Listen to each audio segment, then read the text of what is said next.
Welcome once again to Kahului Hongwanji Buddhist Temple's online YouTube service.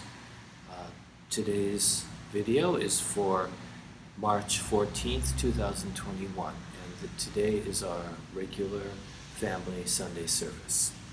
Our service will just be a regular, simple service order. We have begun already with the ringing of the Kansho bell, and then after these opening words, we will have the chanting of Vandana and Tisarana, and then the sutra called 12 Homages, which is the English version of Junirai. After that, we will have the Golden Chain of Love, recitation of the Golden Chain of Love, and then I will share a Dharma message with you. And following the Dharma message, we will chant the Metta, or the Lovingkindness Meditation, and then sing the Nembutsu. And then we'll have a few words to close the service. So thank you very much for being with us today. Another week gone by and still in our COVID situation, but it looks like things are getting a little better, so that's a real good thing. And so let's begin our service now by putting our hands together in Gasho. Namo Amida Butsu. Namo Amida Butsu. Namo Amida Butsu.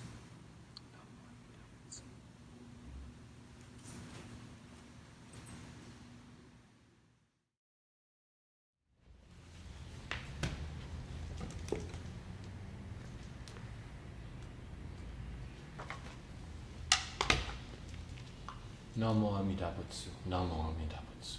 Namo Amida Butsu.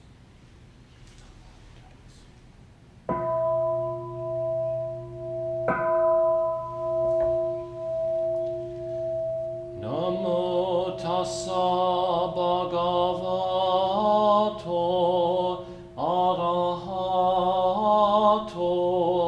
sammasambuddhassa. Homage to him, the exalted one, the enlightened one, the supremely awakened one. Bhutang saranang gacchami, dhammang saranang gacchami, sanghang saranang gacchami. I go to the Buddha for guidance. I go to the Dharma for guidance. I go to the Sangha for guidance.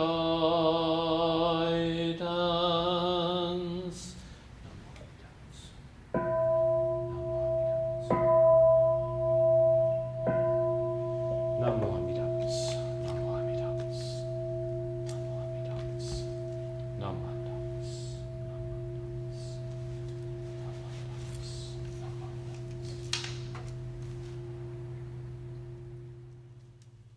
Amida Butsu. Namo Amida Butsu. Namo Amida Butsu.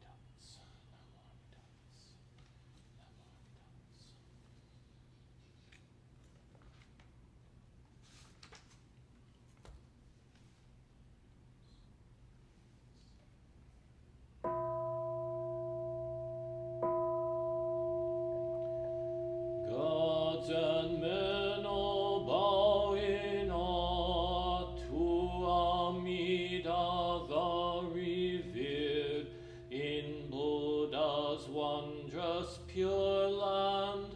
Bodhisattvas gather round, golden form like the mountain king, steadfast like the elephant's pace. Buddha's eyes like the blue lotus. Thus I bow to Amida.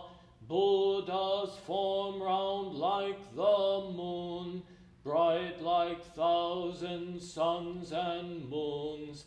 Buddha's voice like the nightingale.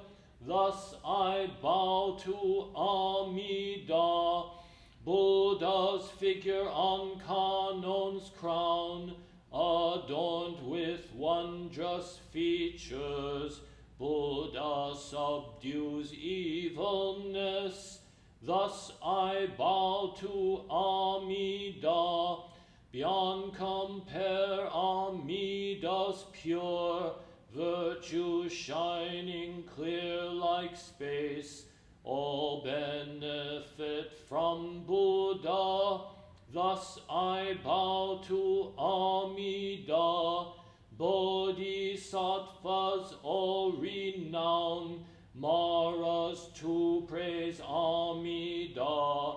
Primal vow made for our sake, thus I bow to Amida. Golden ponds where lotus bloom, towers a throne of goodness. Buddha lives like the mountain king, thus I bow to Amida. Bodhisattvas come afar, attaining true happiness. They revere the Buddha's face, thus I bow to Amida. All life changes like the dew, we have no permanent self. Buddha teaches this law to all, thus I bow to Amida. No evil in the pure land, and no fear of evil paths. Faithful hearts honor Buddha, thus I bow to Amida. Saving us through many ways, no tempters, no evil friends. Birth leads to enlightenment, thus I bow to Amida. Amida, thus I have praised, virtues boundless like the sea. These virtues shared with others, for birth into the pure land. Namandabu, Namandabu, Namandabu, Namandabu, Namandabu, Namandabu. The virtue of Amida's vow is shared equally by all, together attaining awakened mind. We are born in the land of peace. Namo Amida Butsu. Namo Amida Butsu. Namo Amida Butsu. Namanda. Namanda Butsu. Namanda Butsu. Golden Chain of Love. I am a link in Amida Buddha's golden chain of love that stretches around the world. I must keep my link bright and strong. I will try to be kind and gentle to every living thing and protect all who are weaker than myself. I will try to think pure and beautiful thoughts, to say pure and beautiful words, and to do pure and beautiful deeds, knowing that on what I do now depends not only my happiness or unhappiness, but also that of others. May every link in Amida Buddha's golden chain of love become bright and strong, and may we all attain perfect peace. Namo Amida Butsu. Namo Amida Butsu. Namo Amida Butsu. Good morning. Please join me, hands together in Gasho as we recite the names. Namo Amida Butsu.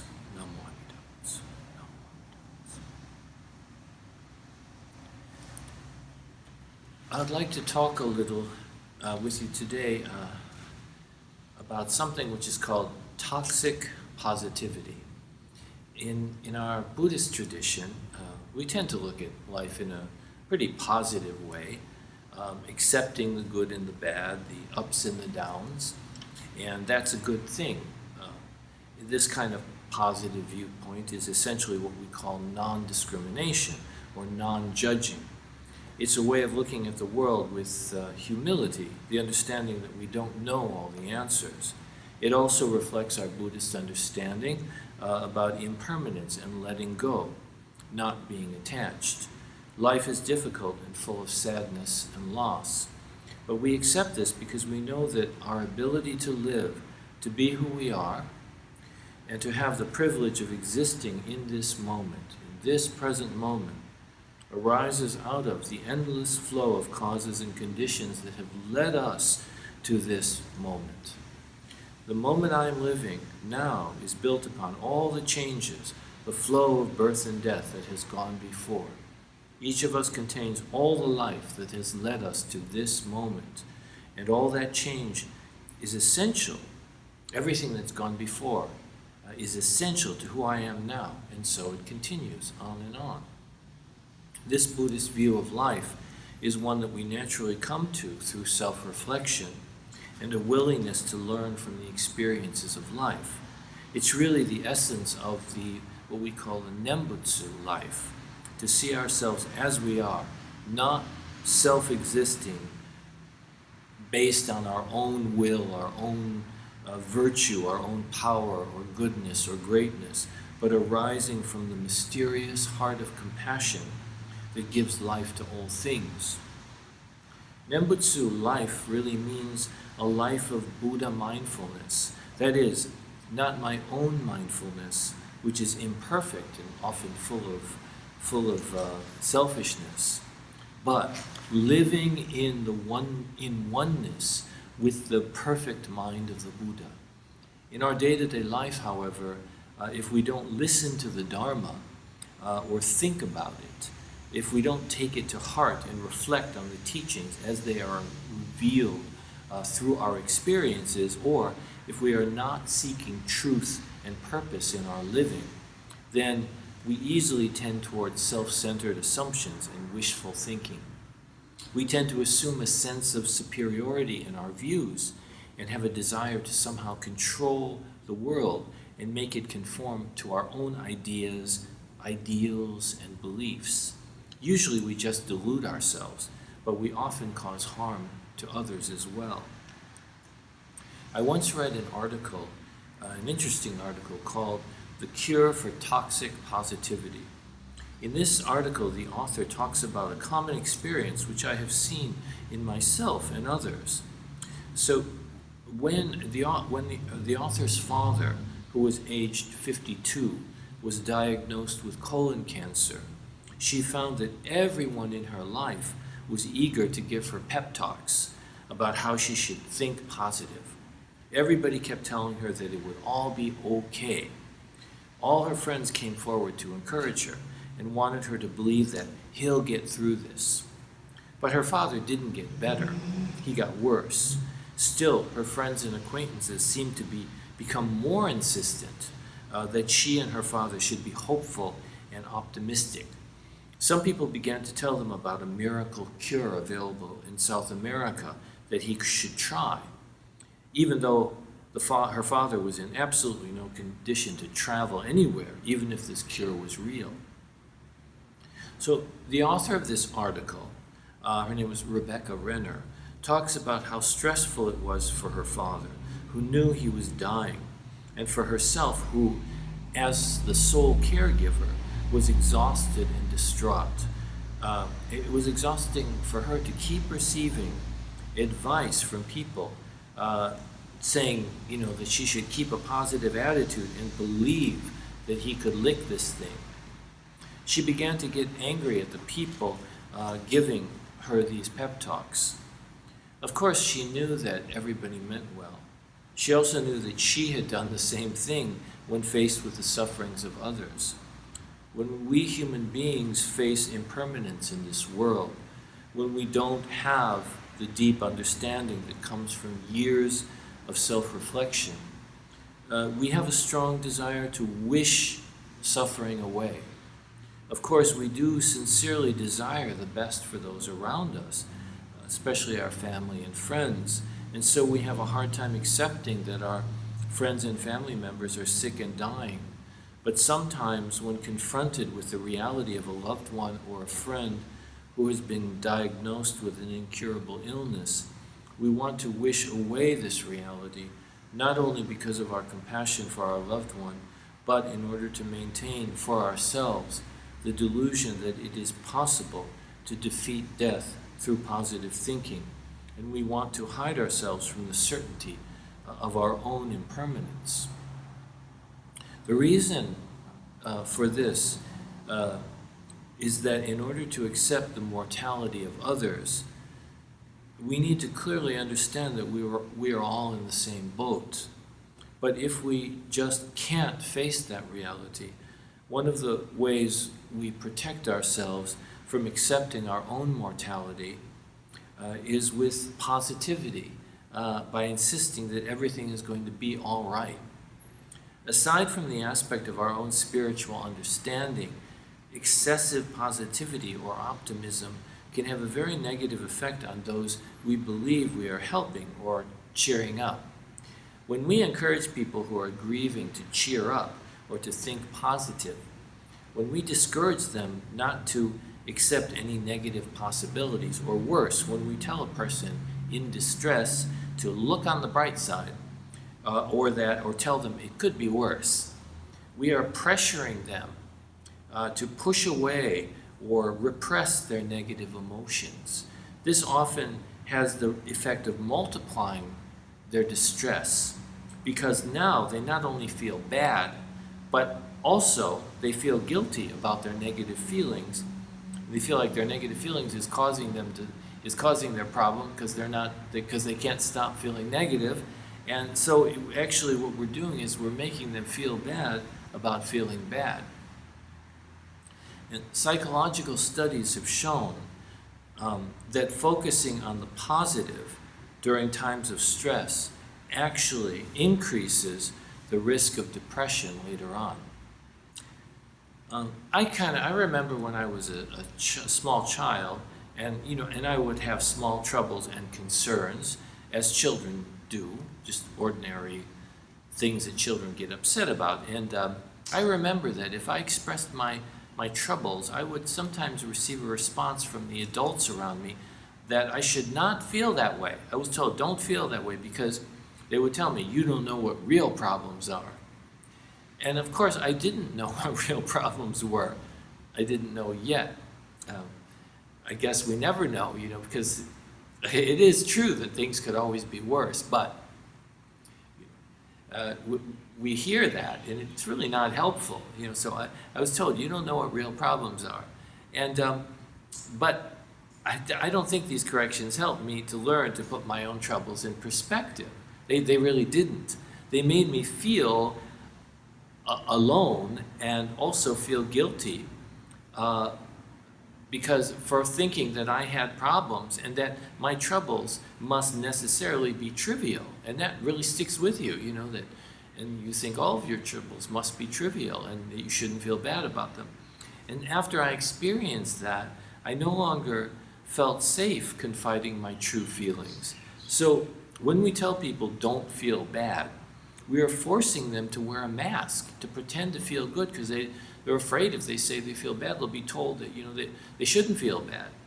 And so we're forcing people to wear a mask. That's not a COVID mask like we're wearing now, which is a mask for a good reason, but mask, hiding behind pretend kind of emotions, pretending to feel positive, pretending to feel good. So that's not a good thing. Therapists have written that basing relationships on being positive actually ensures shallow bonds between people.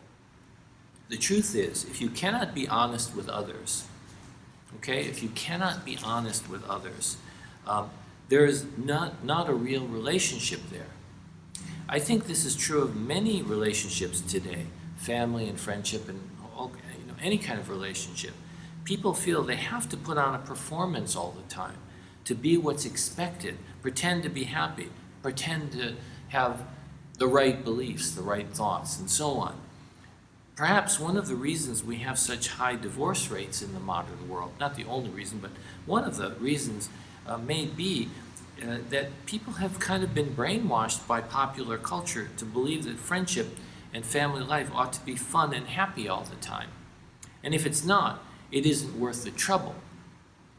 So in relationships, many people feel forced to try to be positive all the time and to avoid showing anything of their true self, which is often full of sadness, anger, fear, good feelings, bad feelings, all kinds of things. That's our true self. And that's sad to have to hide ourselves in that way. People are often left to deal with their feelings alone instead of seeking support, one therapist wrote. Offering up toxic positivity, like saying, look on the bright side, or it could be worse, often just makes the other person feel invalidated, creating a wedge between the two of you. And if we can't accept our friends and family members as they are, with all their negative feelings that need to be expressed and worked out, then how can we say we care about them or love them? And actually, how can we accept ourselves as we are if we cannot accept others as they are? We all fall prey to this tendency. When someone tells us they are suffering or that they or a loved one is sick or dying, we feel a strong urge to try to solve the problem or just change the subject. That's another way to deal with it. We do this out of our own helplessness, feeling of helplessness, out of our need to do something to help, maybe out of our fears and unresolved sadness and grief of our own that we haven't resolved yet, haven't dealt with. But as Buddhists, we can apply some of the values we hold to think about how to respond to those around us in ways that are truly compassionate and truly helpful. This is something we are all called to do. We are all on the Bodhisattva path, and all of us share Amida's vow to work for the happiness of all beings. The answer, I think, is somewhat simple, though we always need to keep a deep awareness of ourselves. When you encounter a suffering friend or loved one, listen to them first. Pay attention. Are they asking for a pep talk or encouragement, or do they need to share their pain? Don't worry about what to say or how to respond. First, we need to listen.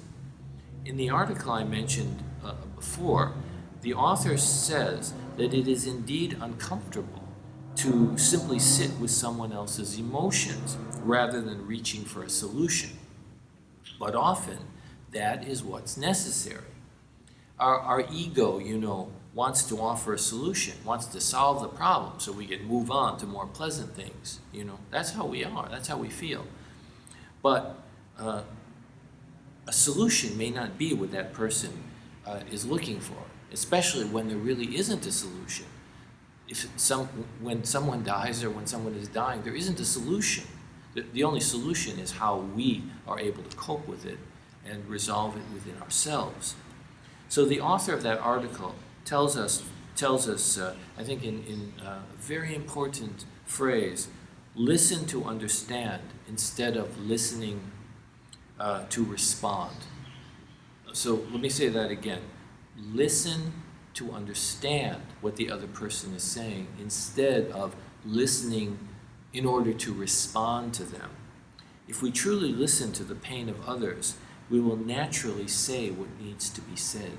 Sometimes what needs to be said is just silence. Just being there is what is most important.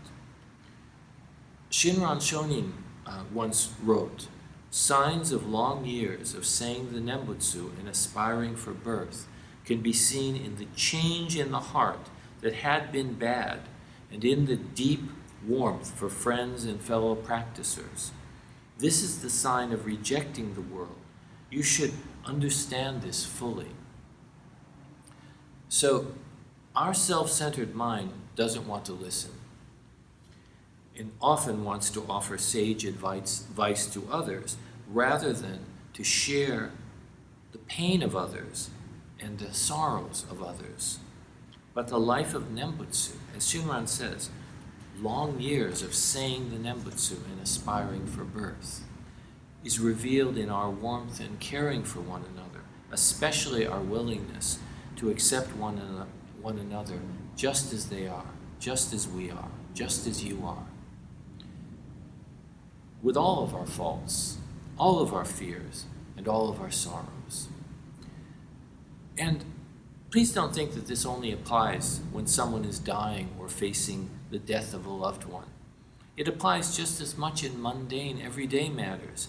When someone is upset for what you might think are trivial reasons, perhaps even more so when it's something mundane or trivial, because if we cannot accept and respect the small sufferings of others, we might not be able to accept the big sufferings.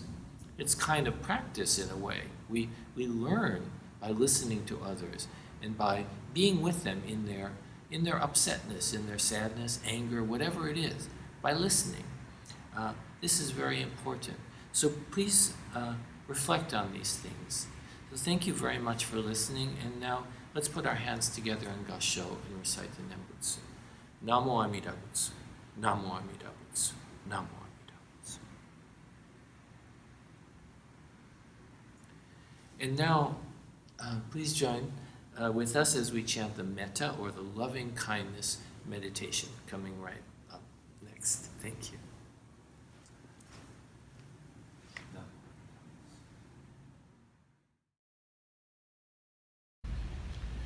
May all beings be happy and well. May no harm or difficulties come to them. May they live in peace and harmony. May I be happy and well. May no harm or difficulties come to me. May I live in peace and harmony. May my family be happy and well. May no harm or difficulties come to them. May they live in peace and harmony. May my teachers be happy and well. May no harm or difficulties come to them. May they live in peace and harmony. May my friends be happy and well. May no harm or difficulties come to them. May they live in peace and harmony. May strangers be happy and well. May no harm or difficulties come to them. May they live in peace and harmony. May my enemies be happy and well. May no harm or difficulties come to them. May they live in peace and harmony. May all beings be happy and well. May no harm or difficulties come to them. May they live in peace and harmony. Namo Amida Butsu, Namo Amida Butsu, Namo Amida Butsu, Namo. Namo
Thank you very much for joining with us today for our online Sunday family service. And I hope that you enjoyed today's service and will be able to take away something meaningful. I have a couple of announcements. Reminders on March 28th, Sunday, March 28th, we will have our spring Ohigan service with family gratitude remembrance. So Ohigan is the time observance that is held twice a year at the time of the equinox, the spring equinox and the autumn equinox, when the length of the days and nights are equal. And this was seen as kind of a symbolic or reminder of the harmony of that is inherent in the universe, and that we get away from it, but then through practice, through the working of great compassion, we are always able to return to that perfect harmony within ourselves and between one another. And also at that service, we will be having the family gratitude remembrance, to remember all of our loved ones who have memorial services during this month. And then the other announcement, the other reminder is on April 11th, we will have the Central Maui Hana Matsuri celebration, which is Hana Matsuri celebrates the Buddha's birthday, and this is usually here on Maui a kind of a large gathering, but we can't have it because of the pandemic, so we will be having just a YouTube video this time. And so you will be able to find that video on this channel, and so please just enjoy. I hope you will enjoy it, and we'll let you know details about how to access it in the coming weeks. But it will be just a video to remember the Buddha's birthday. So thank you very much for joining us today, and you can check the scrolling text afterwards for any more announcements. And thank you again. And let's put our hands together in Gasho and recite the Nembutsu. Namo Amida Butsu. Namo Amida Butsu.